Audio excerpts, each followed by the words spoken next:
Bonjour à toutes et à tous, bienvenue dans votre émission Il est l'heure mon Senior. C'est un rendez-vous où nous mettons à l'honneur les initiatives du département de la Loire. Au sommaire de votre émission, partez découvrir le cycle complet d'un verre à soie. Ça se passe au musée du tissage et de la soierie à Bussière. Quand l'art s'invite sur les murs d'une résidence autonomie, c'est une artiste qui a l'initiative de ce projet. Les résidents dessinent une fresque gigantesque, vous allez voir. Nous rencontrerons la plus ancienne adhérente d'un club d'art martial. Elle s'appelle Henriette, elle a 91 ans et elle vit du côté de Roanne. Enfin, on terminera au marché de Montbrison. C'est un marché qui traverse les siècles et qui séduit toujours autant les Ligériens.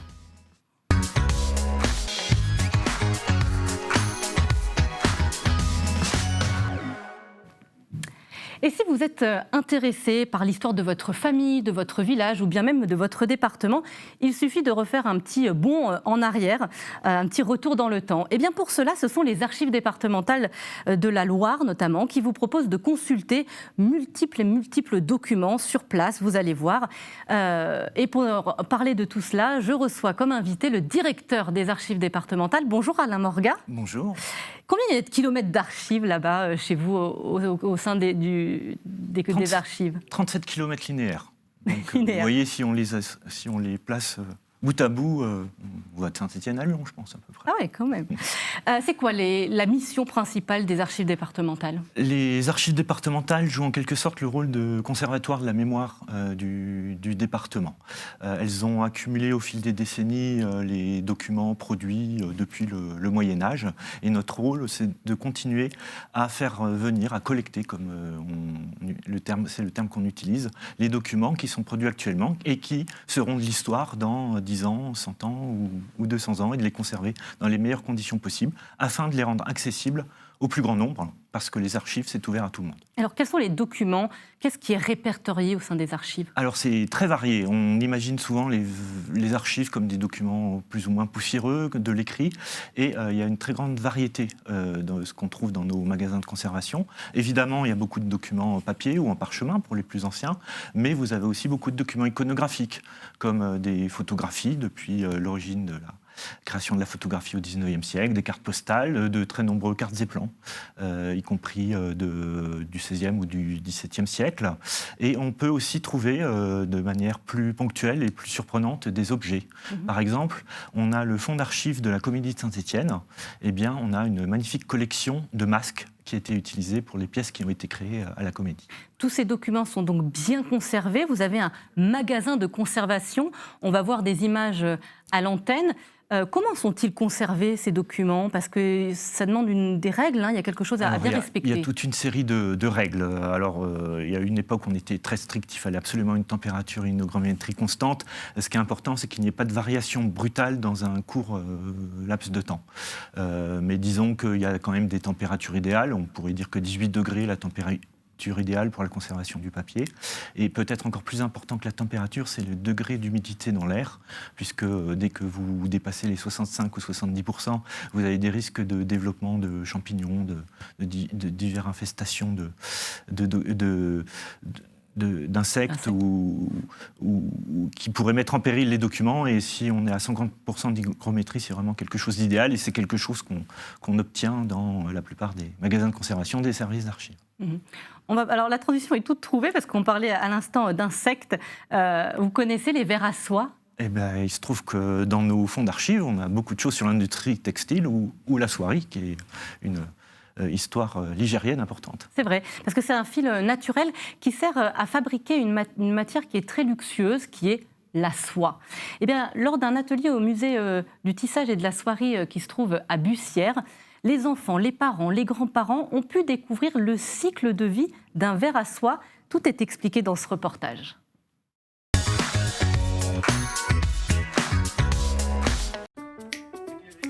Est-ce que vous savez pourquoi vous êtes venu au musée de Bussière?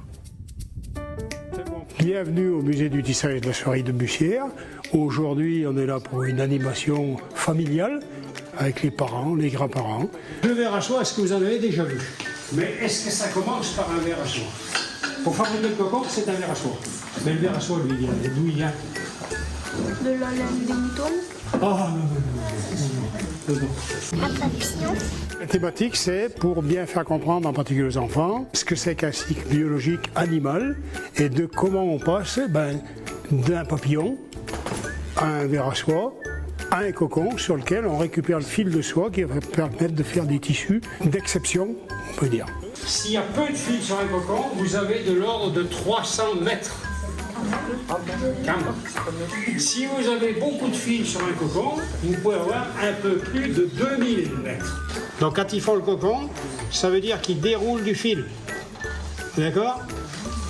Hein, ils ont mangé des feuilles de mûrier, il y a des glandes à l'intérieur de la bête, et elle va recracher sous forme d'un fil ce qu'elle a mangé, hein, qui a été brassé par les glandes. Alors, c'est un fil extrêmement fin, beaucoup plus fin qu'un cheveu. Donc moi, je déroule un seul fil. La machine qu'on a, la très ancienne, on peut dérouler qu'un cocon. Ce qui m'a surpris, c'est que quand on l'a mis dans l'eau, il s'est pas cassé ni fissuré, mais il est resté même plus solide que quand il n'était pas mouillé. En fait, on dirait surtout qu'ils ont des lunettes. Des lunettes, vraiment comme ça. Tu ne trouves pas qu'il y a la tête du TGV ? Ce qui est intéressant chez les enfants, c'est qu'ils ont des fois des questions à laquelle vous n'êtes pas du tout préparé. C'est toujours la chose que vous n'avez même pas pensé, qu'eux pensent ou disent, même si ce n'est pas dans le cadre, mais c'est toujours intéressant parce que c'est, j'allais dire, c'est pur, c'est net, voilà.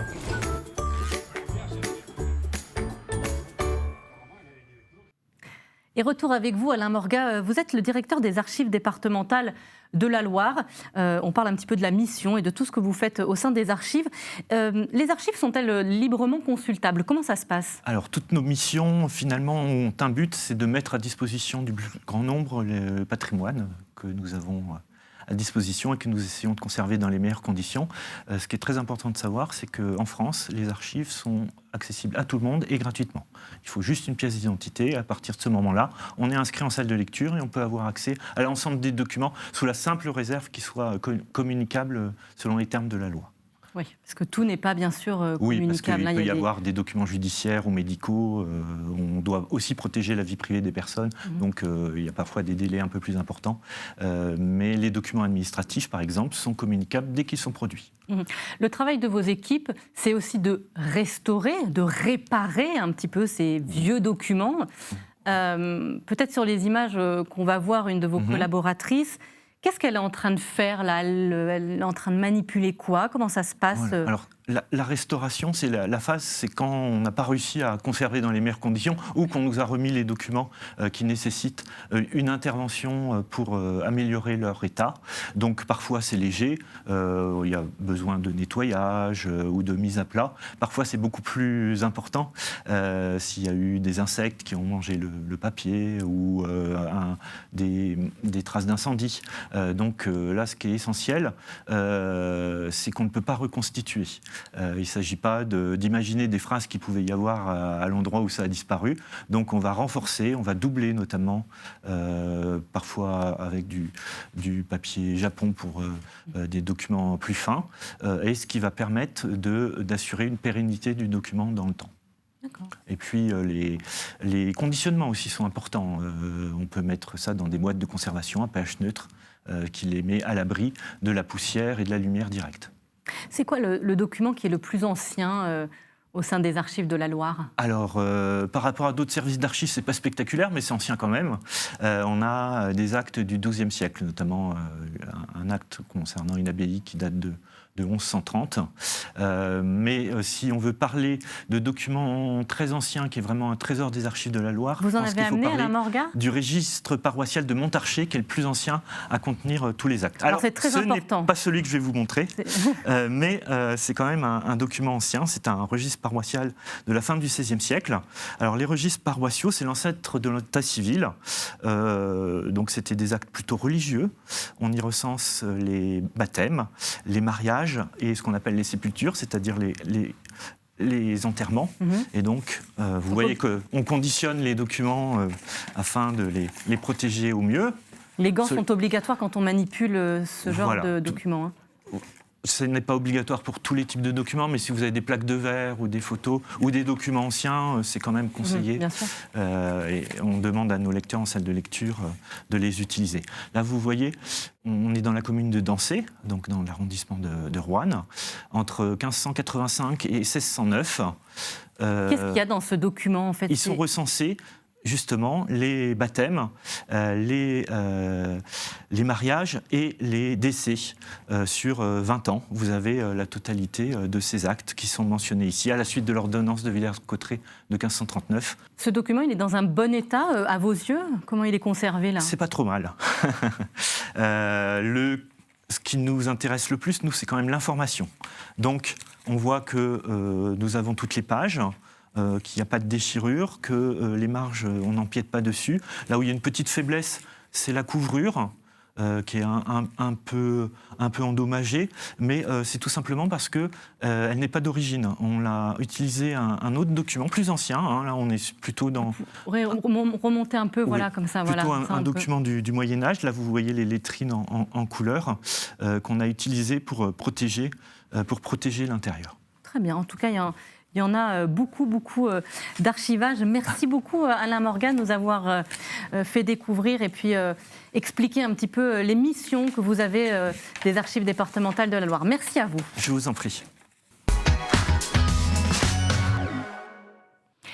Des dessins pour égayer les murs d'une résidence autonomie, eh bien ça se passe du côté de la résidence de la Terrasse qui se trouve à Saint-Étienne. Grâce au projet Partage, l'artiste et ancienne soignante qui s'appelle Audrey Pécolo permet aux résidents de dessiner une fresque sur un mur. Vous allez voir, c'est absolument formidable. Découverte de ce lieu magique.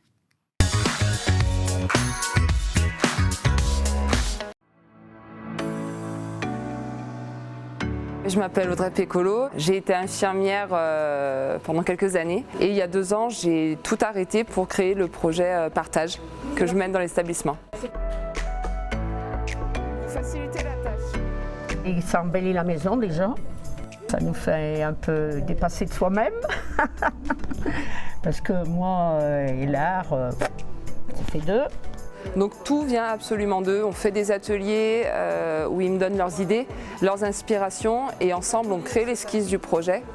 On choisit les images, les dessins, comment on va agencer tout ça et après on peint ensemble sur les murs. Ce qui me fait du bien, c'est de ne penser à rien d'autre qu'à ce que je fais. Et j'aime beaucoup peindre, c'est vrai. Chaque fois que je l'ai fait ou que j'ai pu regarder, ça a été un très bon moment de détente pour moi. Ici on est à la résidence municipale de la Terrasse, c'est une résidence autonomie. Sur le cœur des ateliers, on avait entre 5 et 8 résidents qui étaient vraiment là chaque semaine. Et après quand j'ai attaqué la création sur le mur avec eux, là c'est ouvert vraiment à tout le monde.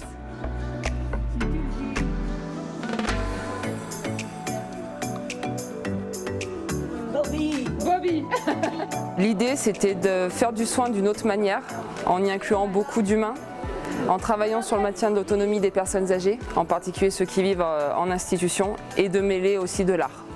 Je fais des fleurs en bas ou pas, ou je laisse que les herbes?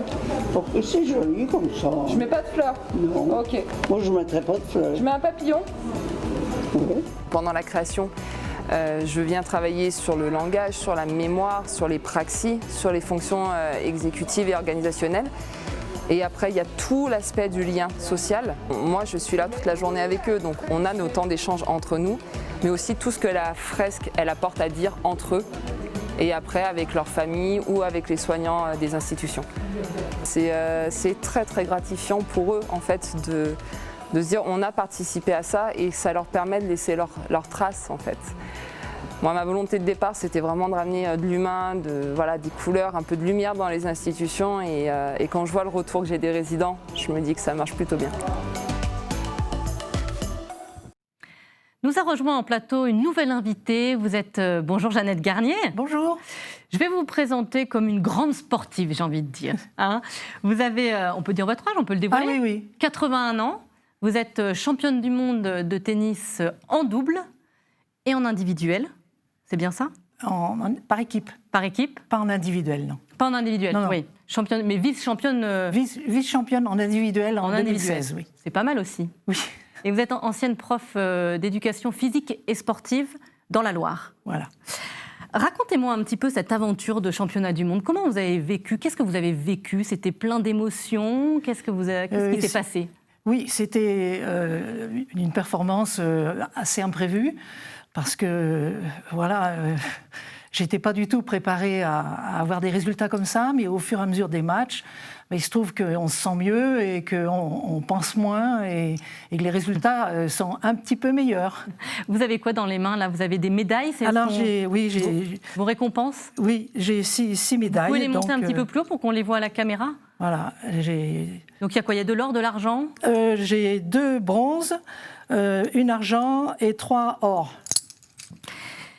Pendant vos matchs, alors je l'ai dit, vous étiez ancienne professeure d'éducation physique et sportive, donc vous avez quand même toujours fait du sport. Toujours. Qu'est-ce qui se passe pendant vos matchs? Qu'est-ce que vous ressentez? Racontez-nous comment ça se passe.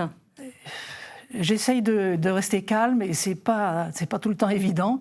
Ce que je n'aime pas, ce sont les balles hautes ou les lobes. Alors là, ça, je n'aime pas du tout. Donc j'ai quand même un jeu d'attaque et bon, quelquefois je fais des fautes en longueur, c'est sûr, mais c'est voilà. Et comment ça se passe, Jeannette Garnier? Alors vous entraînez souvent? Je m'entraîne 2 fois par semaine seulement, mais je fais d'autres sports à la place. Du VTT, du ski de fond, quand je peux, et de la montagne. J'adore la montagne. Et est-ce que vous avez l'esprit compétitif? Un petit peu quand même, parce que pour faire ça, mais pas trop en fait. C'est vrai, pas trop? Non, pas trop. Non, parce que quelquefois, c'est quand même stressant. C'est très stressant comme sport. Et comment vous arrivez à surmonter ce stress? C'est quelquefois difficile, quelquefois je m'énerve sur le terrain et je perds, quoi.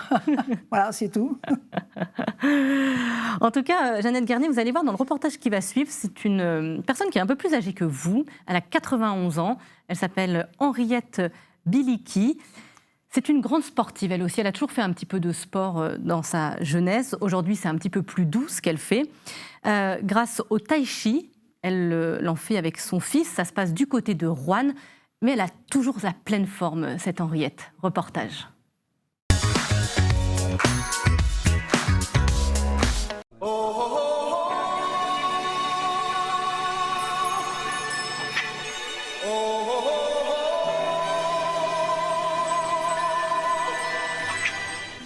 Lilette Cocara, je vais avoir 80. On dit 11, qu'est-ce qu'on dit? Je suis son fils. Je suis son fils donc depuis 1951. Et vous lui donnez des cours? Et je lui donne des cours, oui. Elle a repris depuis qu'elle est rentrée au foyer il va y avoir 1 an et demi. Donc je lui ai demandé de venir, non pas au cours de tai chi, mais pas le jeudi, parce que c'est un peu plus pour les avancés, mais plutôt le lundi matin. C'est un cours plus pour les débutants.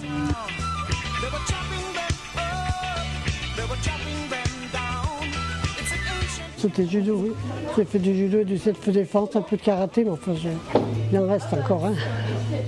Et vous en faites toujours aujourd'hui? Du tai chi. C'est bien. Je préférais le judo, je me défoulais beaucoup mieux en judo. J'ai arrêté en 79. Quelle ceinture? Ceinture noire, je préparais mon 2e dan. J'étais la seule de la Loire ceinture noire, donc c'est mon mari qui m'avait forcé, parce que bon, non, mais après j'ai bien aimé. Oui. J'étais avec les jeunes, ils sont tous avec les jeunes sur le tatami, c'est super. Hein. Elle a commencé le judo dans les années 60. Et si ma mémoire n'est pas défaillante, donc je crois qu'elle a commencé en 62 et en 68 elle a obtenu sa ceinture noire avec moi qui lui servait de partenaire. La philosophie est la même mais la pratique est différente. Là dans le tai chi on est plus dans un travail de relâchement, de conscientisation du geste, apportant la fluidité. On est plus dans le côté organique du travail alors que dans les arts martiaux judo, karaté on est plus dans le côté physique. Donc côté on va dire beaucoup plus yang. Très mal au dos en début de saison, au mois de septembre, et dès qu'elle a commencé le tai chi, elle a plus mal au dos.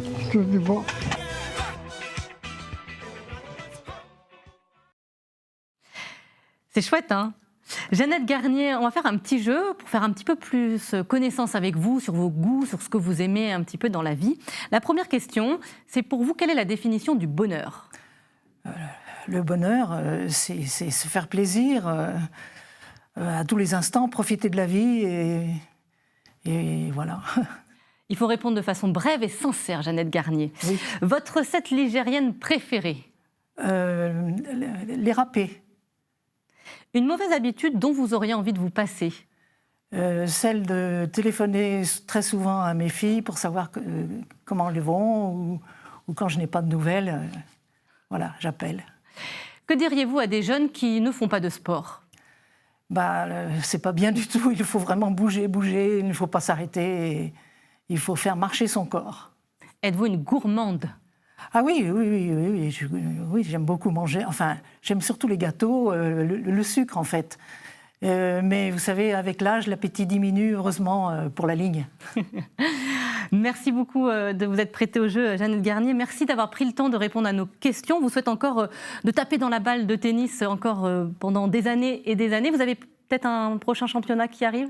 Je vais faire un tournoi à Majorque, là, au mois d'octobre. Merci beaucoup, merci à vous. On va parler de gourmandise désormais. On va direction Montbrison, un marché qui attire de plus en plus. À Montbrison, les clients sont attachés à leur marché. Il a été récompensé même plus beau marché de France.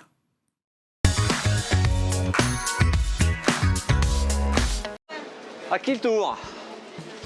Mesdames, voilà, on est présent sur le marché de Montbrison depuis 1994.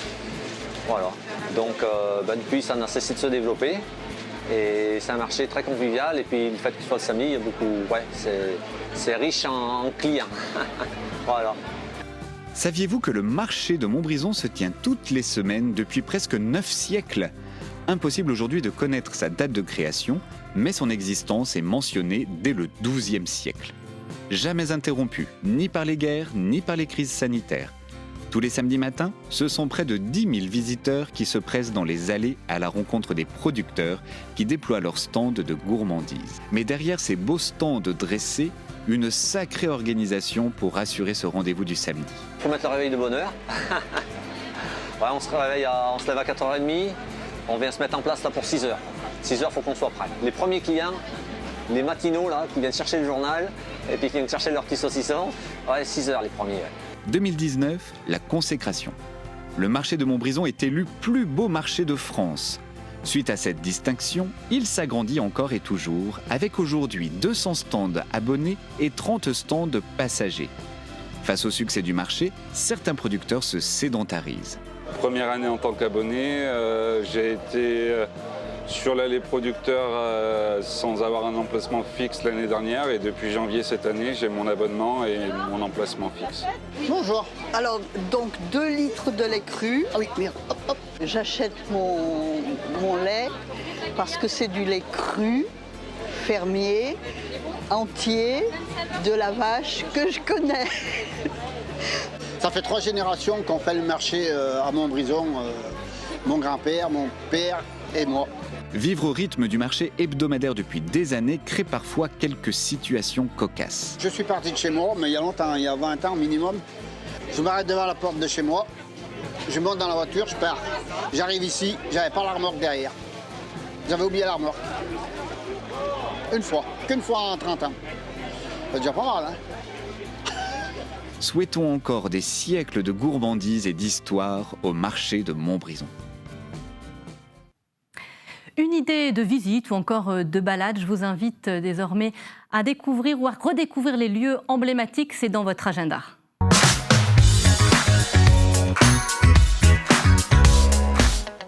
Et pourquoi pas vous rendre au musée d'art moderne et contemporain de Saint-Étienne. La programmation du musée s'adresse à tous les visiteurs, grands et petits, familles, étudiants et professionnels, connaisseurs ou primo-visiteurs.